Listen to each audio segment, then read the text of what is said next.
Yo, what is going on guys? nKuch here, and today we're going to be doing something a little bit interesting and fun. I usually post a lot of PvP gameplays and live commentaries, but today we're going to be doing a top 10 rarest emblems in Destiny list. Now there's obviously a lot more than just 10 of these rare emblems in the game, but I just wanted to shorten it down and give you guys my favorite rare emblems currently in Destiny. As a disclaimer, all the emblems in this video are attainable just by having the original version of Destiny. What this means is that I didn't include any emblems that you have to spend extra money on, such as buying the collector's edition or limited edition of the game, the Taken King. I also didn't include things like charity events and fundraisers that Destiny and Bungie have hosted, and I also didn't include any merchandise that you can buy on Bungie.net, such as soundtracks that will give you exclusive in-game emblems. As we go along this list, I'm going to start off with emblems that are a little bit more common but still rare, and then as we go down to the number 3, 2, and 1 spot, we're going to have very rare emblems that are my absolute favorites. Kicking things off at the number 10 spot, we have the Eye of Osiris exotic emblem, and if I'm not mistaken, this is the only exotic emblem in Destiny. You can no longer get this emblem, and it's so rare because a large portion of the community could not go flawless in year 1, and since then, Trials of Osiris has been updated in terms of its loot and the new emblems. This one is far long gone, and in my eyes, whenever I see somebody with this emblem, I know they're a day 1 Crucible player. At the number 9 spot, we have the Scarab Heart, yet another Trials of Osiris emblem. This one definitely has quite a lot of controversy surrounding it because it all comes down to RNG and the amount of time that you grind out Trials of Osiris. It's a completely random RNG'd drop after a Trials of Osiris match, and you can't really do anything to increase your odds. For example, I've played over 1,300 matches of Trials of Osiris, and I've only received this emblem a few months ago.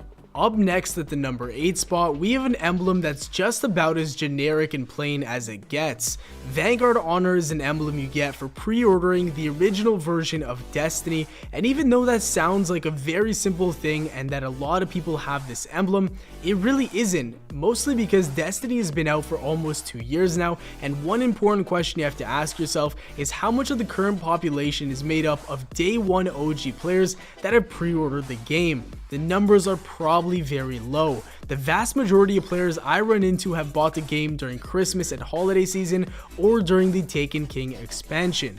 The fact that it's so simple makes it extremely rare to see in any activity. At the number 7 spot, we have Rising Light, a year 2 uncommon emblem that was obtainable simply by logging into Destiny from January 7th to 10th of 2016. Now, even though it sounds like it's very easy to get, a lot of people haven't actually received this emblem because at the time, in January, the Taken King expansion was getting pretty old and stale, and so people didn't log in on a daily basis in January. It only lasted for 3 days, and unfortunately, if you missed out, there's no way of getting this emblem again. Up next at the number 6 spot, we have one of my favorite emblems in the game, and that is the Founder's Seal. Now, although you can no longer get this emblem, you once could have by partaking in the open beta test for Destiny. I think this test was about 6 months before the game even came out, and my god, were those the glory days. Next up on the list, we have the Sign of the Elders at the number 5 spot, and this is another emblem like the last where you had to partake in the public beta of Destiny. Now, this one is a little bit different though because you had to partake in a special mission on the moon that was released in the last 2 days of the beta. I believe it was called the Dark Beyond, and some people actually didn't end up playing this mission, which really sucked because they missed out on this emblem. Definitely not as cool as the other one, but still very rare. At the number 4 spot, we have an emblem that I actually don't have on my account, but I'm definitely still grinding for, and that is the Sign of Opposing Will. You get this emblem by beating the Bungie developers in an event they call the Bungie Bounty. Pretty much, it's a Crucible event that happens every so often where some of the developers tag along with some community members and they hop into any game mode, and you have to, within a certain amount of hours, match up against them and beat them in a game. If you take a screenshot of your winnings and post it on Bungie.net, they will send you this emblem, and the only problem with getting this emblem is that it's extremely difficult to match them on Bungie's servers due to skill-based matchmaking, and for some people, the distance that they are from their headquarters in Seattle, Washington. At the number 3 spot, we have the Sign of Containment, which is probably one of the best emblems I have on my account.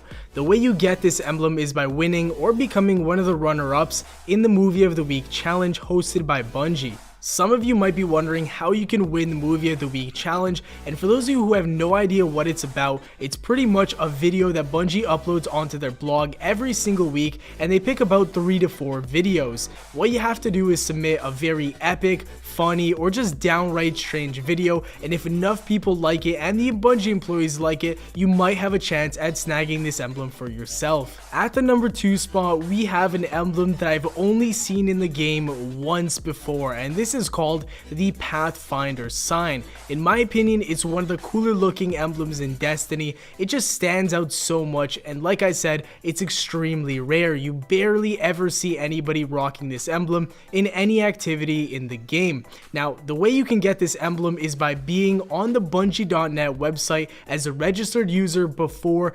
2013. The one thing that really sucks that most people probably know about is that if you had an account like myself before 2013 and then ended up making a new account sometime after for the release of Destiny, that progress did not carry over, so you are not eligible for this emblem. And obviously, since we're now in 2016, 3.5 years later, this emblem is long gone. Finally, without further ado, the number 1 rarest emblem in Destiny, at least for my specific list, is the Union of Light. Now, this is an emblem that I swear to you I've only seen once on PS4.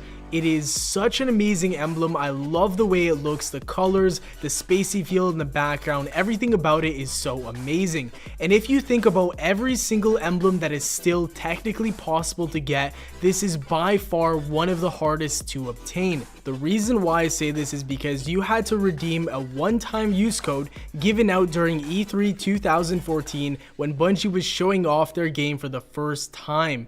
This was a very long time ago, and honestly, I feel bad for anybody that went up to their booth, ended up getting this code, and threw it out in the trash because they thought it was going to be something very useless. But that does it for the video, guys. Thank you all for watching. Let's play a game in the comments down below. Let me know how many of these 10 emblems you currently have on your account. I personally have 7 out of 10, which is pretty awesome. Once again, thank you guys for watching. Have a great day, and I'll see you all later. Peace.